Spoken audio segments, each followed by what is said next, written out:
discours qu'ils n'ont pas déposé.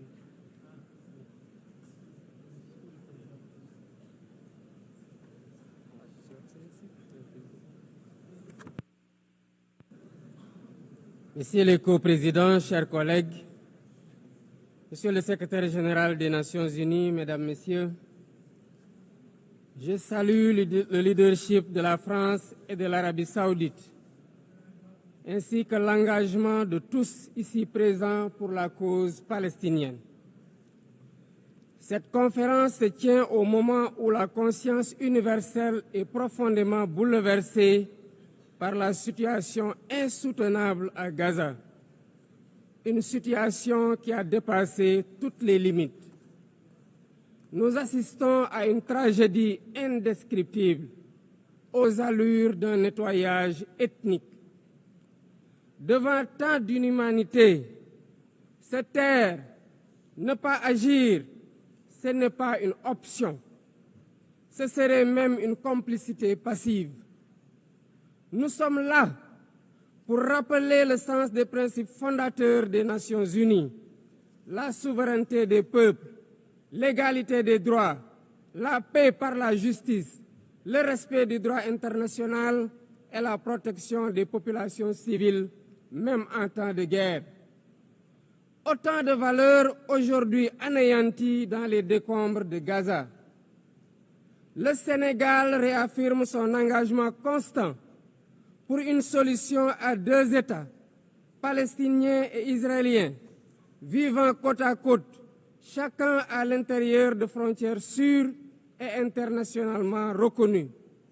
C'est ce que veut le plan de partage décidé par les Nations Unies. C'est aussi une exigence de paix et de sécurité pour les peuples des deux pays, une exigence de justice, une exigence d'humanité. C'est pourquoi le Sénégal soutient la déclaration finale de notre rencontre préparée par la conférence ministérielle de juillet dernier, à laquelle mon pays avait coprésidé la table ronde sur le respect du droit international. Pour faire la différence, nous devons ensemble envoyer un message clair. L'occupation doit cesser. La souffrance des civils doit cesser. Il faut travailler à un cessez-le-feu immédiat. Israël doit arrêter ses bombardements et autoriser l'acheminement de l'aide humanitaire par l'ONU. L'ONU doit envisager le déploiement d'une mission de stabilisation et d'observation pour s'assurer de l'arrêt des actes illégaux. Bref, la promesse de deux États doit enfin être tenue. À ce propos, je salue le récent vote massif à l'AG de l'ONU de la résolution pour une solution pacifique à deux États. Le Sénégal salue aussi la décision historique des pays ayant décidé de reconnaître aujourd'hui l'État palestinien. Président du Comité pour l'exercice inaliénable des droits du peuple palestinien, le Sénégal continuera de s'associer à toute initiative visant à favoriser le retour à une paix durable en terre palestinienne. J'en appelle à la conscience universelle.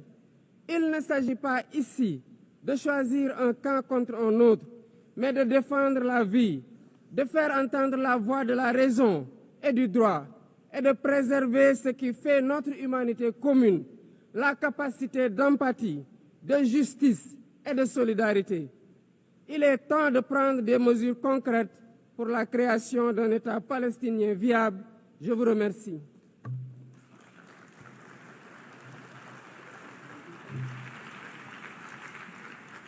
Je remercie le président du Sénégal. Je donne à présent la parole au prince souverain de Monaco.